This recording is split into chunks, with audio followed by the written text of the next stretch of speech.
Whether you're a seasoned otaku or a newcomer to the realm of anime, this list promises to showcase you beautiful stories of anime, from tear-jerking tragedies to heartwarming tales of friendship. Each entry on our list possesses a unique essence that will resonate with you long after the credits roll. So get ready to laugh, cry, or have your mind blown as we embark on this unforgettable countdown together.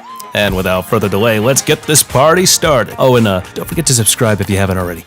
Coming in at number 10 is Bubble. The story starts with gravity-defying bubbles with mysterious powers raining down upon the Earth. As a result of this so-called bubble fall, the metropolis that was once the capital of Japan drowned in a gravity-bending sea. Then our protagonist, or more accurately, the anime versions of Bear Grylls, decides to battle with the wild and perform parkour challenges on the buildings of the destroyed city. But then, everything takes a complete left turn when they hear strange voices coming from the Tokyo Tower, and one of them suddenly falls into the sea of bubbles. What happens next? Well, you better watch it to figure it out. The film begins and you are thrown into a story that focuses on the fate that binds the two main characters from start to finish. Made by the legendary director who made the first 3 seasons of Attack on Titan, Death Note, Spy Family, Vinland Saga, and a whole bunch of other good stuff, this anime movie looked incredibly promising even before its release. But all of that was overshadowed by the simplistic and weak plot of the movie. But if you put that aside, the visuals were undoubtedly gorgeous. Watching this felt like watching Promare in theaters. Around half an hour in, I realized it wasn't trying to be the next Gurren Lagann or Kill la Kill. It wasn't trying to be deep.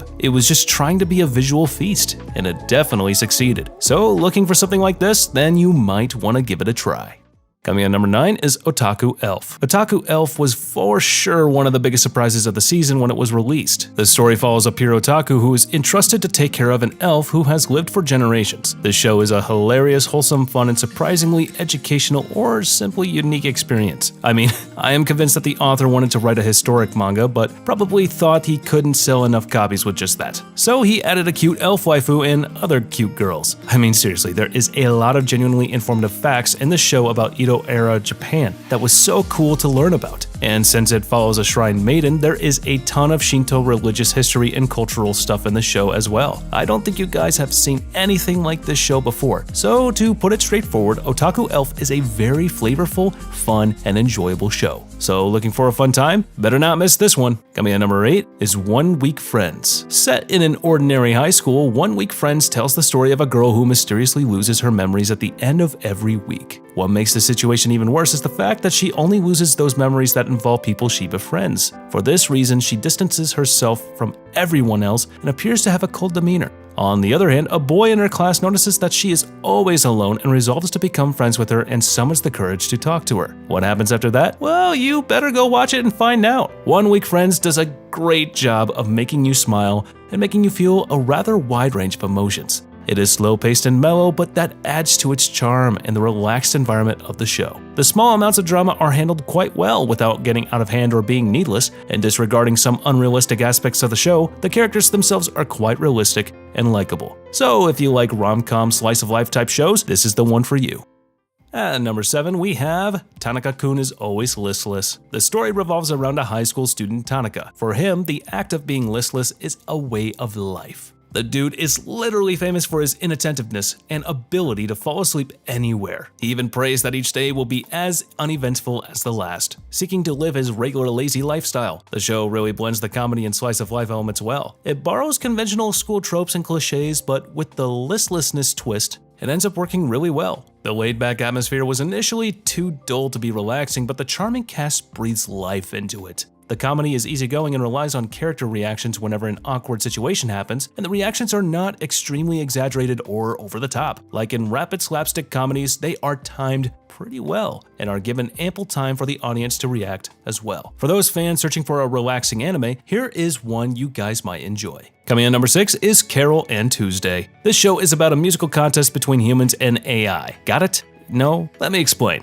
After humans started living on Mars, the musical world was dominated by AI. But after a fateful encounter, 2 musical nerds decide to perform music together. Up against the AI singers that dominate the music world, the 2 of them believe that together they can convey their feelings through their songs. Will they be able to do it? Well, you know that I'm not going to tell you that, so you better go out and find out for yourself. Just as the name sounds, Carole and Tuesday is a refreshing experience. This is a character-driven story, one that tells what humans can do when they put their minds into making their dreams a reality. So definitely a good watch for someone who is looking for an anime with a relaxing and beautiful story. Coming in number 5 is Skippin' Loafer. If anyone told me that there is a slice of life anime that is more heartwarming than a bunch of romance anime and has better written characters than those crappy mystery anime, then you bet that I would watch that show no matter what, and this show is exactly that. The story starts off with a girl from her countryside town attending a prestigious high school in Tokyo to pursue her dreams. She is determined as hell, as she has already mapped a clear life plan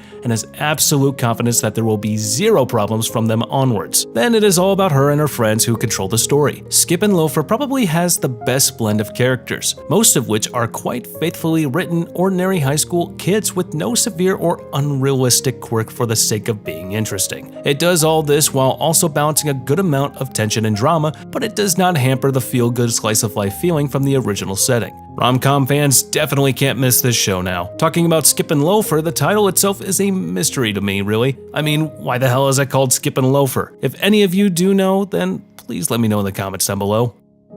Coming in number 4 is Girls' Last Tour. Ooh boy.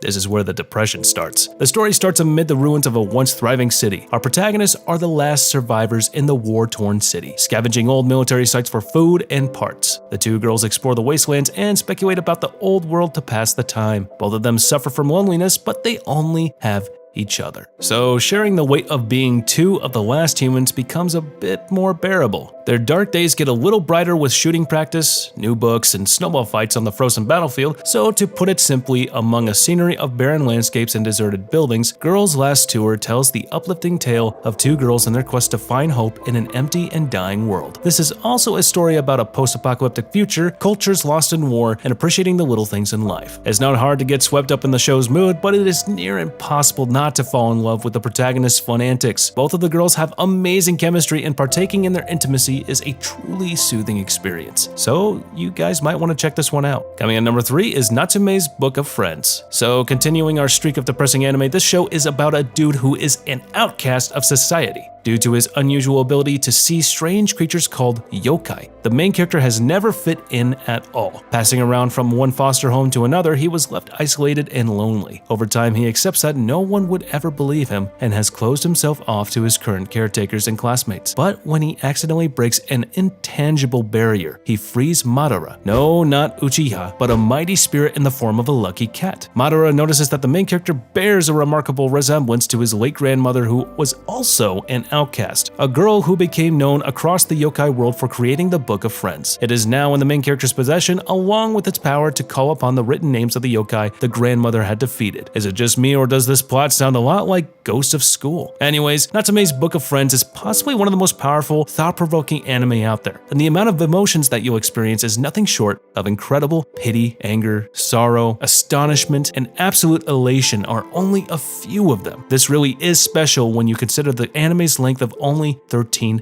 episodes. So this is definitely an amazing anime with a beautiful storyline. Coming in number 2 is Anohana, the flower we saw that day. Dealing with the death of a friend or loved one is definitely not easy, no matter how old you are. And everyone comes to terms with their loss in different ways. Anohana magnificently showcases this. This is probably the best slice of life story I personally have ever seen. The story starts with our main character who, in one summer, suddenly starts to see his childhood friend. But the problem is that she died years ago, and this is just the first episode. Anohana is basically a straightforward tale of teenagers learning to deal with past trauma and maturing in the process. Now, to be fair, there's no denying Anohana is a fine piece of work, and the plot is well constructed. Everything from animation to sound and characterization is all quality material, and together form both a visually and emotionally satisfying experience. I mean, if you say that you didn't cry during the last couple of the episodes, I don't believe you. You are lying. The anime is far past the point of debate about whether watching it would be enjoyable and worth one's while because, well, it most certainly is. And number 1 goes to Violet Evergarden. Suppose you lived your life merely as a tool for war, but when all that ends, you realize the sins you have committed, the people you've killed, and the happiness you destroyed. What would you do after that? This show is about Violet. who, after the Great War, or World War I, however you like, has nothing to do. So she starts to write letters and convey people's feelings to none other through letters. Doing all that, she understands the gravity of things she did in her past. Violet Evergarden presented a story with heavy emotions. It is a story of love and loss. How do you cope with losing the person whose life filled your own? The playwright who mourns his daughter, the soldier who never came home, the little girl who lost her beloved mother. But at the heart of it all is the girl who wants to know the meaning of the words the Major said to her, "I love you." The girl named Violet Evergarden. This is definitely the most heartwarming and at the same time the most heartbreaking story I have ever experienced. If you think Anohana was sad, check this one out. And if you say that you also didn't cry watching this show, then I can certify that you are no longer human. Anyways, if by any chance you haven't seen the show, make it your topmost priority right now to watch it. That's an order, soldier. If you do otherwise, I will hate you forever. Nah, just kidding. I can never hate you. But still, please watch it.